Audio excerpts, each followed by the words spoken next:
Hello, everyone. I hope you're enjoying Cosmology from home, wherever you happen to be tuning in from.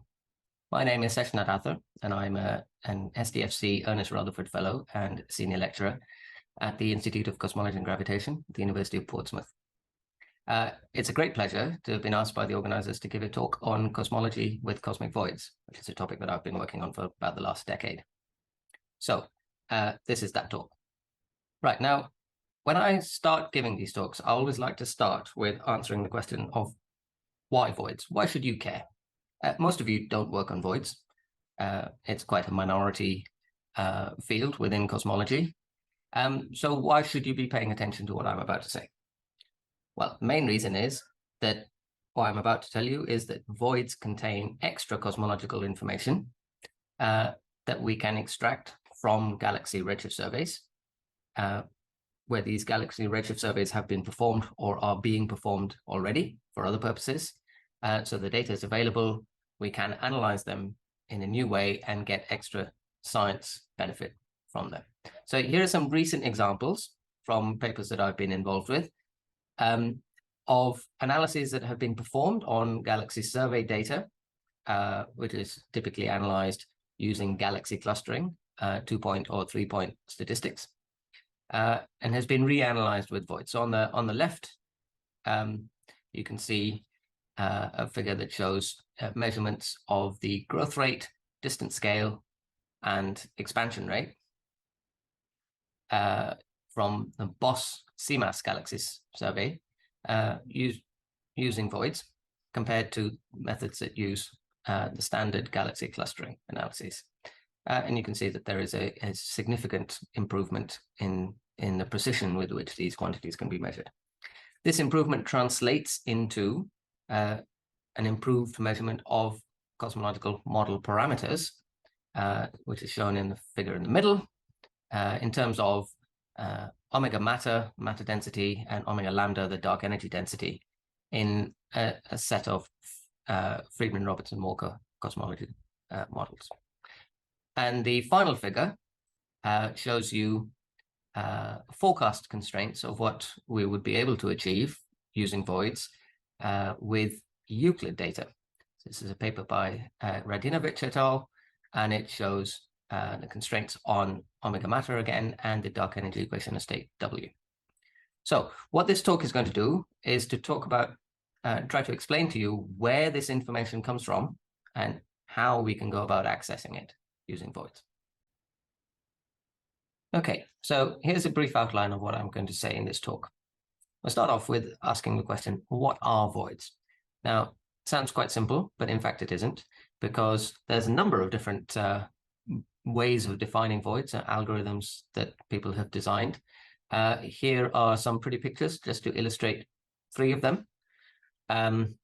There's a watershed-based approach that you can take to voids that's shown in the figure on the left, which comes from Mark Naring's paper back in 2007. And this typically gives you voids of very irregular shapes and sizes, as in the middle figure, which is one from one of my papers. But it's a completely different type of approach to spherical void finding. For example, this one on the right, which is based on an algorithm by Banerjee and Dalal, which is implemented in the public Pylians code. The next part of my talk will be about cosmological information that we can get from voids. Now here, I wanted to start with talking about 1-point functions. That's the numbers and sizes of voids. But in fact, I'm not really going to have enough time to cover that in this talk. Perhaps we could go over that in the discussion sessions. Instead, what I will talk about is 2-point functions, or correlations. Correlations of voids with galaxies in particular, since that's the thing that I work on the most. I'll then move on to an exciting field beyond voids. There's no reason to restrict ourselves to voids alone. And I'll introduce something called the density split clustering technique. And finally, I'll give you my opinions on the progress that is required in order to be able to use voids and these exciting techniques in future surveys. Okay, so let's start off with the first and obvious question. What are voids? Well, the first thing that you can say about this is that voids are regions of low galaxy density. In fact, this is about the only thing that everyone who works on voids can agree on. But just having made that statement opens you up to a whole lot of other questions, like what counts as a low galaxy density? In fact, how do you even estimate the local galaxy density? Do we want to impose any other conditions on how voids are defined?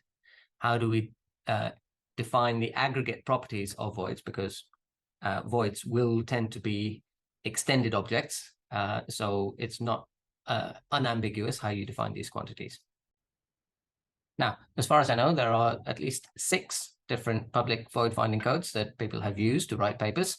And on very key observables, these produce vastly different results. So here's an example comparing the void size function, which is a key cosmological observable, that you would obtain with using 3 of these different codes. And you can see, I'm just going to highlight on the slide, that these are order of magnitude differences in their predictions. And the qualitative shapes of the curves themselves are also very different. So how exactly you define a void is key to what predictions you might make for cosmological observables with these voids. Here's one example of the type of void finders that are in use. And this is very commonly used, tessellation-based void finders. So the original version of this was a code called Zobov, and it has been adapted into other codes like Veed and Revolver. By the way, I have links all the way through my slides, so you can click on these and go to the various repositories where these codes are available. Now, what these codes all have in common is that they have a 2-step process. The first one is to use a Voronoi tessellation method to estimate the local density field from a discrete sample of galaxies, right? The galaxies are all essentially point objects for our purposes. And so you do a Voronoi tessellation to parcel space into different regions associated with each galaxy. And basically where the volume of the region is large, the density of galaxies is low. So you can just write down an inverse relationship between them. Step 2, once you've obtained this local density map, is to then identify minima of that density field with the positions of voids, and to separate voids using something called the watershed transform, which basically you can imagine a set of valleys filling up with water. As the water level rises, different zones might be separated out, and those are count as different voids. A completely different algorithm is a spherical underdensity code. One example of this is implemented in the Pylians library. And this starts from a different perspective, and it estimates the local density by projecting galaxy number counts onto a grid using, say, a cloud in cell or a triangular-shaped cloud or any other interpolation scheme, but basically get a grid-based density estimate. Having done that, then you can convolve that with some kind of a spherical filter, for example, a top hat or maybe a Gaussian, and then identify cells that pass a density threshold criterion that you choose, and identify those as voids. Now, there are, in fact, many more examples of completely different codes that go beyond these 2. So VAST, Dive, and Cosmo Bologna Lib all have void finding capabilities built into them. So I encourage you to have a look at those. But basically, the point I want to make is that there are very different algorithms that give very different results. So the take-home point, and actually one that I would really like to stress, is that voids are not real. Galaxies are real objects. Voids are not real objects. Now, I mean this in a particular sense, which is that a void is not based on identifying some object, but it comes from applying a nonlinear, possibly non-local transformation to the galaxy density field. And then that transformation is giving you some collection of objects. So we could choose completely different transformations. And the 2 algorithms that I've just described to you are basically 2 completely different transformations. But it's important to bear in mind that that is a transformation that we have chosen to apply. There's not a physical object there. And in particular, there is not some object that is emitting light, which might be redshifted. And I'll come back to this because it is very important. Having said that, just because voids aren't real in that sense, doesn't mean that they aren't useful. So in order for them to be useful, the important thing is that you can be consistent in defining the transformation and understanding the implications of that transformation that you've defined, and then work through everything in a self-consistent manner. Now that we've discussed a bit about what voids are or aren't, let's turn to void galaxy cross-correlations, which is a topic that has received a lot of interest in the last few years. What are void galaxy cross-correlations? So what I mean by this term is the cross-correlation with a set of positions of void centers with the set of galaxy positions. Of course, just as voids are not real objects, their centers are not particularly unambiguously defined either. Now, typically, we tend to think of voids as being rather extended, which means that it becomes a bit complicated to define a center of this extended object.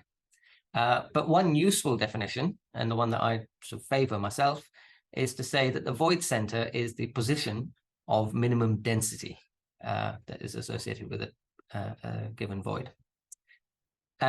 With that view, cross-correlation is then a constrained galaxy one-point function, which means that it's really measuring the number density of galaxies around these regions of density minima, around these points of density minima. Or if you take a different definition of void center, then around whatever that definition gives you. So in one dimension, this should qualitatively look something like the figure at the bottom, where the cross-correlation goes to -1 at the void center, because that is a region where typically you have very few or no galaxies at the center of a void. And then it rises up and crosses 0, and then somewhere outside or at the boundary of voids, you get a pileup of galaxies causing an overdensity. Now, I said it should look qualitatively like this, not exactly like it. Different void finders choose regions as being voids and choose their centers according to different criteria. So in fact, the galaxy density at the center does not necessarily need to be 0. So this cross-correlation would not go to exactly -1. But generally, they are underdense regions at the center. Okay, depending on your void finder, individual voids need not be anything like spherical. But let's make the following assumptions. Firstly, that the universe shows statistical homogeneity and isotropy. Secondly, that when we convert from the measured redshifts of individual galaxies to a distance, that conversion uses a cosmological model that matches the truth. So therefore, there is no Alcock-Paczynski effect distorting the galaxy positions. Third assumption is that all different void orientations, if these are non-spherical voids, all orientations with respect to the line of sight are equally likely to be selected in the sample that you're looking at. And fourthly, that the sample has a sufficiently large number of voids. Typically, we're talking about a few thousand of these voids. If these 4 conditions are satisfied, then the cross-correlation function that we measure in real space should be spherically symmetric or approximately spherically symmetric, and that approximation should get better the more voids you have in your sample, right? Now, this follows because then there is no preferred direction, so there cannot be any source of anisotropy. So here's what the correlation function might look like. This is in 2 dimensions, where the x-axis shows you distances from the void center perpendicular to the line of sight, and the y-axis is parallel to the line of sight. But of course, these 2 are equivalent here, so you get a perfectly spherical profile. Now, if you've got something like this correlation function, which is perfectly spherical, then you can use it as a standard sphere. What do I mean by a standard sphere?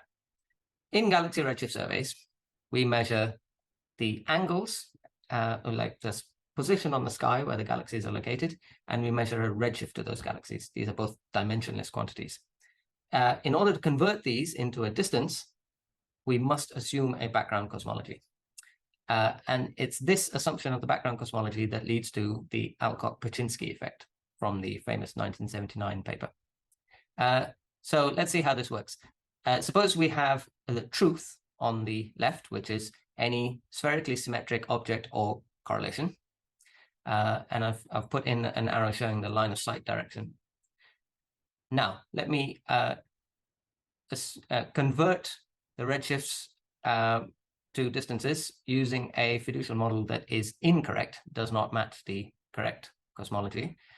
And if it's incorrect in one way, I might distort this pattern so that it appears to be stretched along the line of sight direction. If it happens to be wrong in the other way, I would distort it so that it appears to be squashed along the line of sight direction. And it's only, in fact, when the fiducial model that I have assumed matches the true cosmology that I would recover the spherical symmetry that was intrinsic to this object. So in fact, the amount of distortion measures the ratio of distances perpendicular to the line of sight, which is the co-moving transverse distance at that redshift, dm, and distances parallel to the line of sight, which goes 1 over h of z. So it measures this ratio dm times h of z. In the real world, unfortunately, there are other sources of anisotropy that interfere with our ability to perform this Alcock-Paczynski test. So the first of these is peculiar velocities. Galaxies don't just sit there and move with the Hubble flow. They also have peculiar velocities that move around that. And these peculiar velocities lead to Doppler effects in the redshift, which then manifest themselves as redshift-based distortions once we've converted those redshifts into positions. So this figure shows you the effect of redshift-based distortions in the galaxy autocorrelation. So this would be, in the absence of redshift-based distortions, this correlation function would be symmetrical, but it very clearly is not. Now you can see two types of effects. You can see effects on large scales at fairly large separations, and then you can see effects on very small scales. And those small scale nonlinear effects are very strong, lead to a much larger asymmetry. And it turns out that they're also pretty hard to model. On larger scales, the effects are a little bit weaker. But in the case of the galaxy autocorrelation, it turns out that those effects are rather degenerate with the anisotropy coming from the Alcock-Paczynski effect that I just described. On the other hand, you can have a look at what this does to the void galaxy cross correlation. Now, the first thing you'll notice here is that there are no very small scale effects at all. And therefore, the difficulty in modeling those small scale effects does not really arise in the void galaxy cross correlation. And the large scale effect is quite different here to in the galaxy autocorrelation.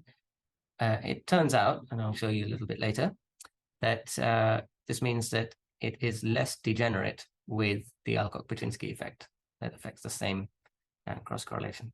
Therefore, it's easier to disentangle, but we do need to disentangle these two effects in order to perform a standard sphere test. Okay, so in order to be able to disentangle them, we will need to model redshift-based distortions in the void galaxy cross correlation function.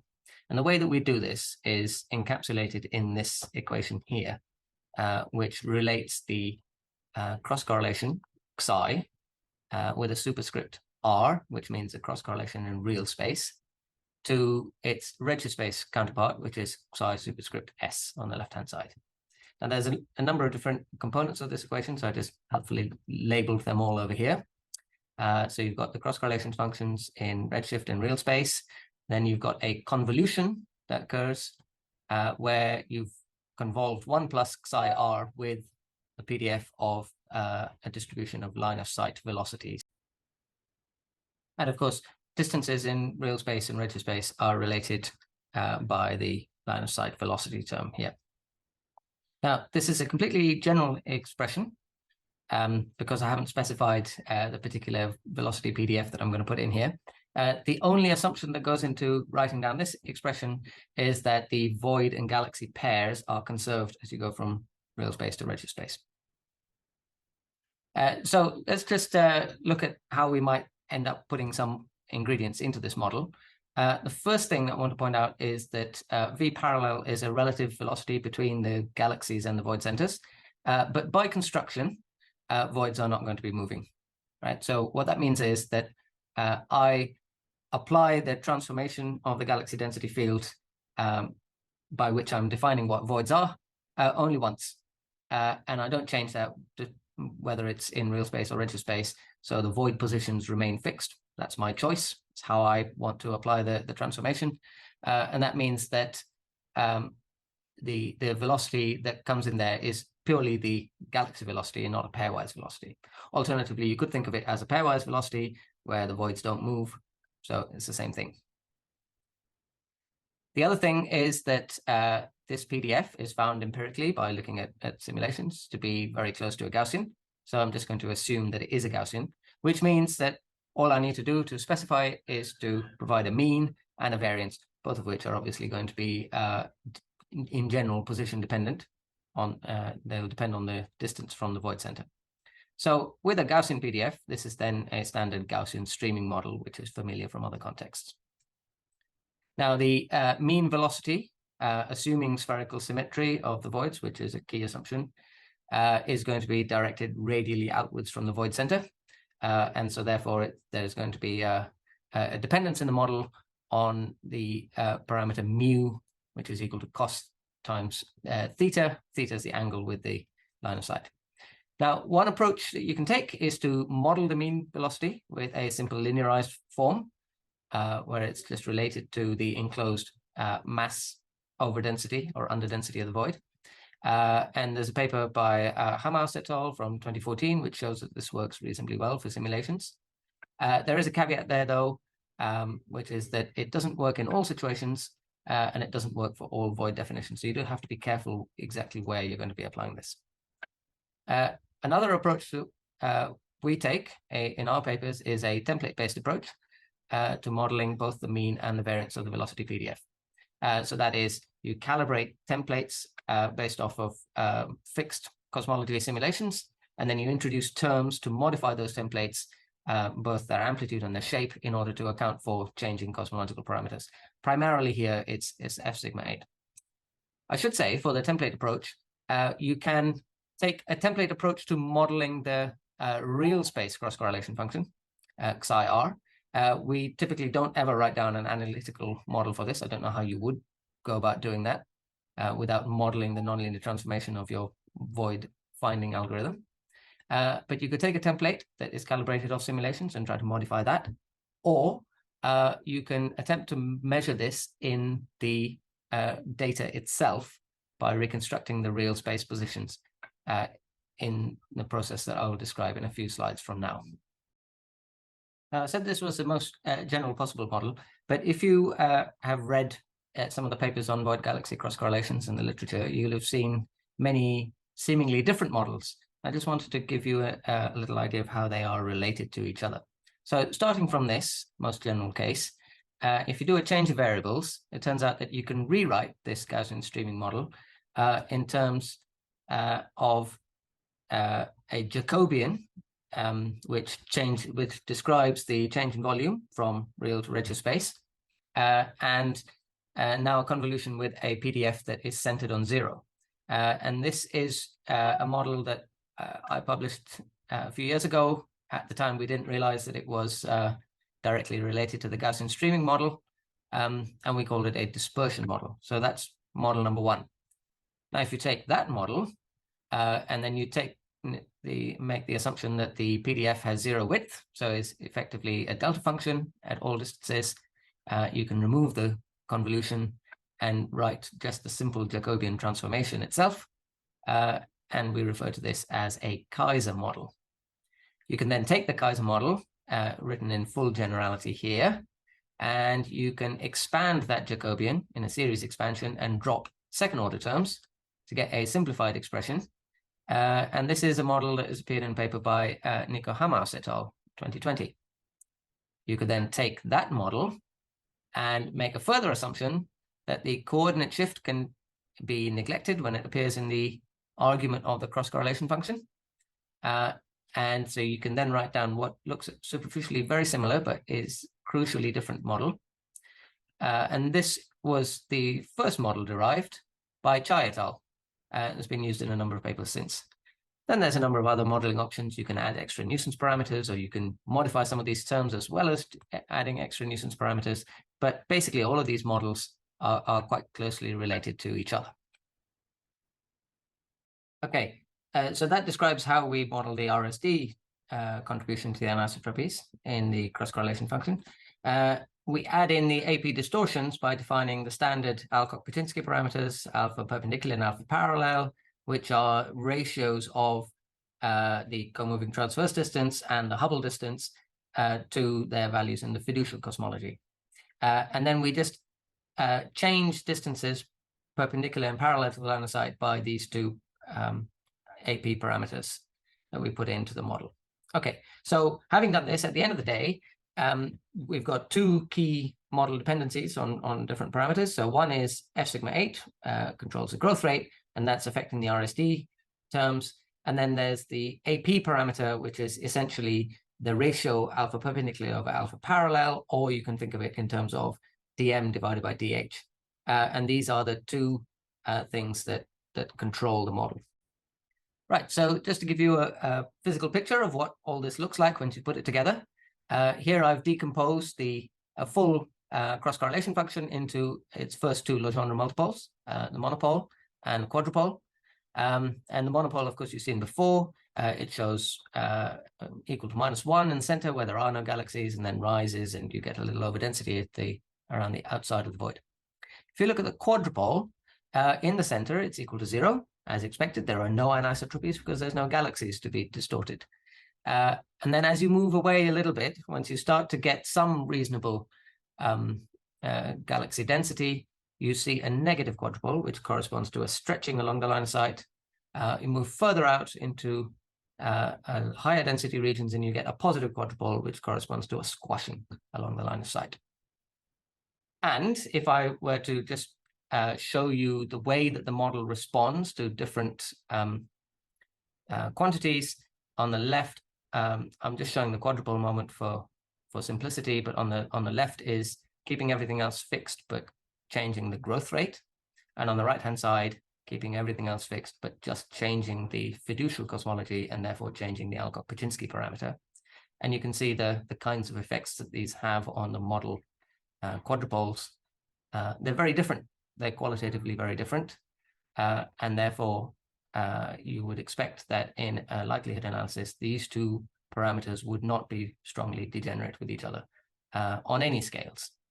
And that is in strong contrast to the galaxy autocorrelation, where in fact on intermediate to large scales, the AP parameter and the growth rate are strongly degenerate and therefore very hard to separate from each other. Now, all this modeling that I've been describing is all very well, but we did start off with a certain number of assumptions. And one of those key assumptions was that there was no orientation dependence on the probability of selecting a void. This one doesn't actually quite hold true. So what I'm going to show you here is an example of a galaxy distribution in real space and in redshift space. You can see by eye the redshift space distortions pointing along the line of sight direction. Now, if we just go through this and we circle regions that have very few or no galaxies to identify voids, right? You can look at that. And I've done this on both sides. And in blue, I've highlighted those voids that are in common between the two. But then there's a number of voids that either appear only in redshift space and don't appear in real space, or appear only in real space but don't appear in redshift space. And I think you can convince yourself by staring at this picture, I've not cheated too much in making it, that in fact the ones that tend to disappear when you go from real space to redshift space because of the redshift space distortion effects are those that are preferentially oriented perpendicular to the line of sight, whereas those that happen to be oriented a little bit more parallel to the line of sight are more likely to still be seen in redshift space. So this means that your sample of voids, if you perform void finding on the redshift space galaxy distribution, is no longer intrinsically statistically isotropic. You've got an intrinsic anisotropy built into it. And that really messes up with the assumptions that we've put into this modeling so far. So consequences of this, the true correlation is not intrinsically isotropic. That's a problem. The mean outflow velocity is not radially directed, as we've assumed, and is no longer spherically symmetric. So all of the modeling that we've described so far breaks down. This figure just shows you an example of the velocity field measured for voids found in real space galaxies and voids found in redshift space galaxies. And you can see on the right that there is a clear anisotropy in the outflow velocity. Now, there's two ways of going about approaching this situation. One is that you try to address the modeling and correct it to account for this effect. And the other one is that you try to remove the effect from your data analysis. I don't really know an effective way of doing the first, so I'm going to try to do the second. So the solution that we proposed is to use a reconstruction step in the data analysis pipeline in order to effectively try to counter this bias. So the idea here is that you reconstruct the velocity field, approximately, of course, estimate the real space positions of the galaxies, and then apply your void finding algorithm, your transformation of the galaxy density field, to that real space galaxy density field to find voids, and that avoids the selection bias. Of course, it makes things a lot more complicated because reconstruction depends on model parameters and inference becomes trickier, but it is possible to do, and we've done it in a number of papers. So just to spell out those steps, first you solve the Zeldovich equation for the displacement field psi. This step is basically exactly the same as you do for BAO reconstruction. And then you estimate the large-scale RSD from this displacement field, shift the galaxies by what you think the RSD contribution to their positions would have been, recover approximately their real space positions, and then apply your void finding algorithm to that field. Cross correlations you still perform with the original redshift space galaxy field, and all of this is achieved using the public revolver code, which helps you to do the reconstruction and void finding.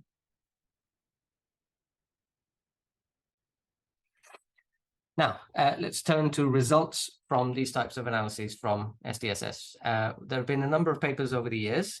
I'm going to highlight just a couple of them from my research group.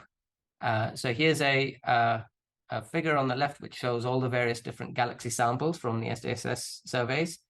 The main galaxy sample, MGS, and then the LOSI and CMAS, luminous red galaxy samples, and the EBOS LRG. So spanning a redshift range of 0.15 to about a redshift of 1. And three different papers that I've chosen to highlight from 2019, 2020, and last year, 2022, that have three different sets of measurements. In this final paper, we have now covered the entire redshift range of luminous red galaxies. So we've got a series of measurements of the Alcock-Paczynski parameter that's shown with the red points at the bottom.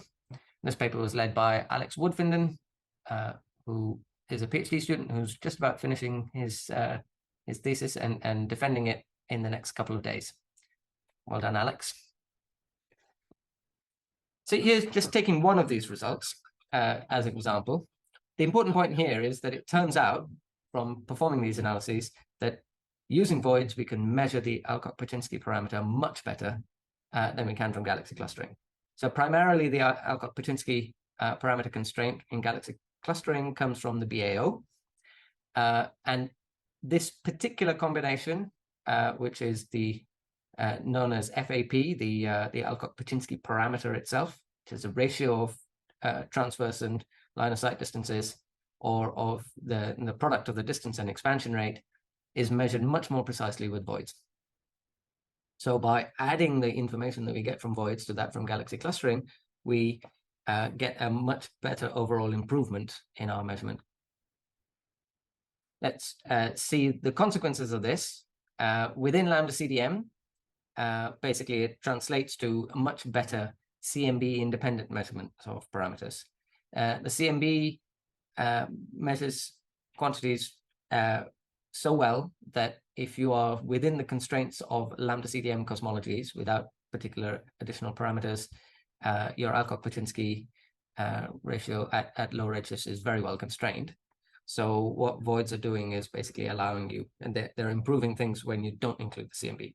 So this example is from one of the earlier slides as well, as just showing how voids, particularly when combined with BAO, give you a very good measurement of the dark energy density. You can also do similar things to BAO and combine them, the two of them together with a Big Bang nuclear synthesis prior, which then gives you a tight constraint on the Hubble constant H0 that is, again, completely independent of CMB information. when we do add it to CMB and supernova information, voids are still adding a lot of information, provided you are broadening your horizons to look at more general models than just lambda CDM. In this case, there are certain geometrical degeneracies within CMB itself. And by measuring the Alcock-Paczynski parameter at low redshifts really well, you break those degeneracies. So for instance, in measuring the dark energy equation of state, can get a 40% better figure of merit from current data. And we can also look at forecasts.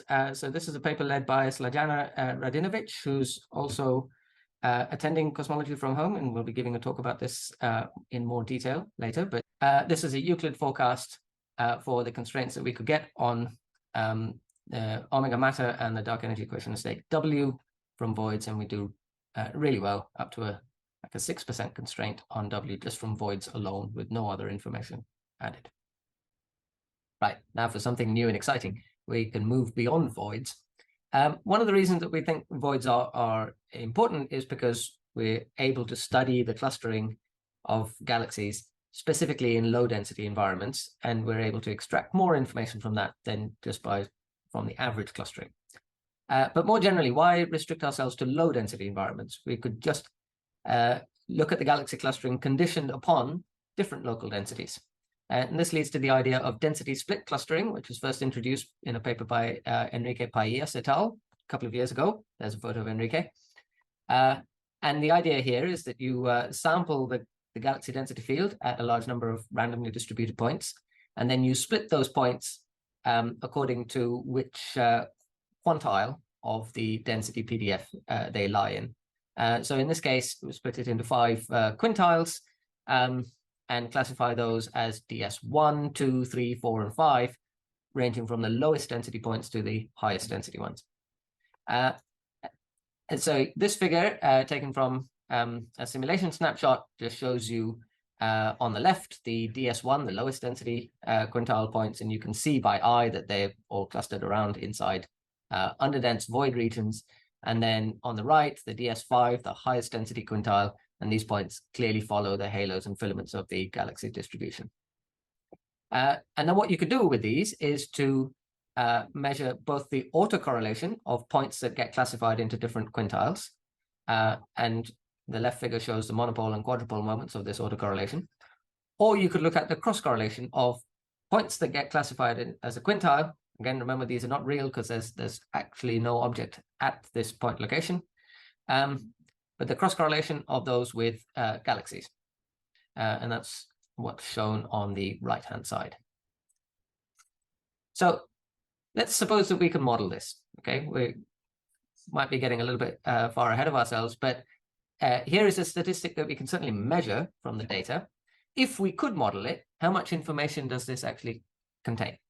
Right, so here's a paper that Enrique led, we published last year, where we measured these statistics on the Quixote suite of simulations and used those, and there's a number of different cosmological boxes, we used those to compute a numerical Fisher forecast for just estimating the information content in this statistic as compared to the standard galaxy 2-point clustering. And here you can see in this figure, the key contours to look at are the blue ones, which show you the information content on these cosmological parameters coming from the galaxy 2-point correlation function, and the information content in the red contours, which is the density split, a combination of autocorrelation of quintiles and the cross-correlation of quintiles with galaxies, halos in this case. And of course, the immediate take-home message is that if you look at these cosmological parameters, the matter density, the baryon density, sum of neutrino masses, Hubble constant, sigma 8, and the slope of the power spectrum, you are getting an enormous amount more information in the density split statistic than you are in the galaxy 2-point correlation function. And also then we were getting in voids. In voids, we were not in fact measuring these quantities individually. We were measuring only the Alcock-Paczynski parameter and F sigma 8 combinations. Of course, then the problem is, in principle, this information exists, but can we in practice extract it? In order to be able to extract it, we would need to address the thorny problem of modeling this observable that we can measure. Now, for voids, we had some form of an analytic model, although we had to introduce templates and stuff, and that limited the scope. We didn't model everything from first principles, and so we were restricted to the kinds of parameters that we could extract information on, the AP parameter and the growth rate. For density split, things are even worse because some of the approximations that made voids tractable are less good. So, for instance, a linearity condition with the velocity modeling. So you can't rely on them. On the other hand, you could turn this around and say that can be an advantage that sets us free to explore the wonderful new world of emulators. If we give up on doing an analytic model, we might as well go in the whole way and just emulate these statistics, train an emulator on a whole bunch of simulations, and let the emulator learn everything about it. And we are just concerned with how good the emulator is at predicting this statistic. So this project has been led by young postdocs Enrique and Carol Cuesta-Lazaro, and I'm going to share some preliminary exciting results from it. So we've been building this emulator, as I said. The emulator is being trained on measurements of the density split auto and cross correlation multipoles based on the Abacus Summit suite of simulations with a so this suite contains 85 different cosmological boxes, of which we keep 10 for testing and 10 for validation, and the rest are used as a training set. For each of these cosmological realizations, we're generating 1,000 different HOD models with widely varying parameters, conditioned only upon getting approximately the right number density for BOSS galaxies. And so this plot shows you emulator predictions versus data in our test set. And you can see that, so on the left is the monopole of the cross correlation, on the right is the quadrupole. And you can see that these predictions are really good. The residuals are pretty small. And if you then run this through to a likelihood analysis, then you get this kind of a plot. And so this is just showing you a restricted set of cosmological parameters marginalizing over other ones. But this is the physical matter density, omega CDM, sigma 8, and the slope of the power spectrum NS. And this is comparing density split clustering, DSC, with the galaxy 2-point correlation function. In this case, the galaxy 2-point correlation function modeling also comes from an emulator, so that we're comparing like for like. And you can see that, in fact, there is a lot more information that we are able to successfully extract in an unbiased way from the density split clustering, more so than we would get from a standard galaxy correlation analysis. And of course, you can combine these two and you can obtain even tighter constraints. So it's just reprocessing the same data set in multiple different ways, and you get a lot more information out of it. Okay, let's talk a little bit about what we need to do to progress this field in the future. Okay, there's a number of requirements that I think, in my opinion, are quite important for this. And the first one of these is to understand that data that we're going to be getting from DESI and Euclid is going to be a lot more complicated than what we currently have from SDSS. So this figure is one that I've shown in a few talks, but so this is on the left is an example of the type of sample completeness variations we might expect to see in Euclid on very small scales. And you can clearly see stripes and patterns and big fluctuations. So the sample completeness varies from below 30% to close to 80% across this small patch of the sky.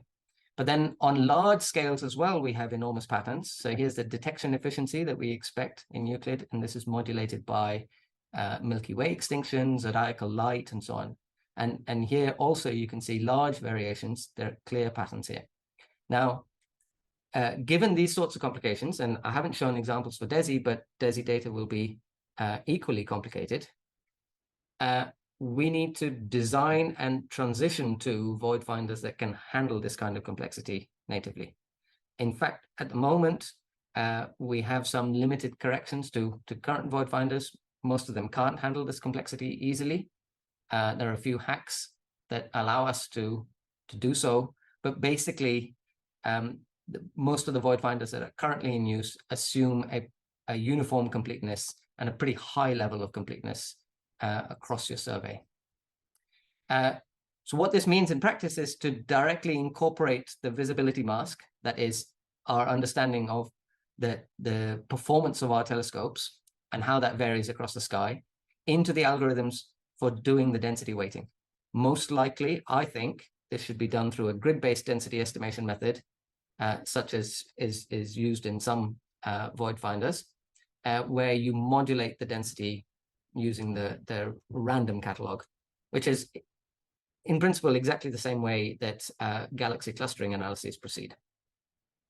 But it's a new thing for a lot of void finding algorithms. The other main takeaway that I have here is that emulators are very likely to play a key role in developments in this field in the future, right? So if we're going to be using emulators, we need to be training them on data from simulations. And one of the requirements that arises from that is that we need to design and transition to algorithms that work equivalently on whether you're running them on simulation boxes or on survey data. And in fact, currently none of the void finding algorithms that I described can do that. And the reason this is important is because while I can take a simulation box and carve out something that looks like a light cone and impose some selection effects on it, this is really costly. And so if I have to do this for every emulation sample that every training sample for my emulator, the case I described was looking at something of the order of 50, 60,000 training sets. That is going to be very, very computationally expensive. Whereas being able to do this on a simulation box makes the whole process a lot faster and smoother to run. So if we have algorithms that can do these two cases equivalently, then it really helps emulator training. Of course, the other thing that comes from that is that we need to have a major focus on the robustness of any emulators that we build. And that means training them on a wide variety of mocks. In particular, looking at variations where if you change the galaxy to halo connection or your HOD model for generating those mocks, so you want to be robust against that. So there has been some progress, particularly in the paper that I told you about by Enrique and Carol. And I hope you'll hear some more about that very soon. But this is definitely a feature that everybody working in this field should be cognizant of and trying to work towards. Having said that, I think it is a very exciting field. None of these problems are insurmountable. And I'm really looking forward to continuing to work on this for the next few years. And I hope I've inspired you to work on it as well. Thanks. Goodbye.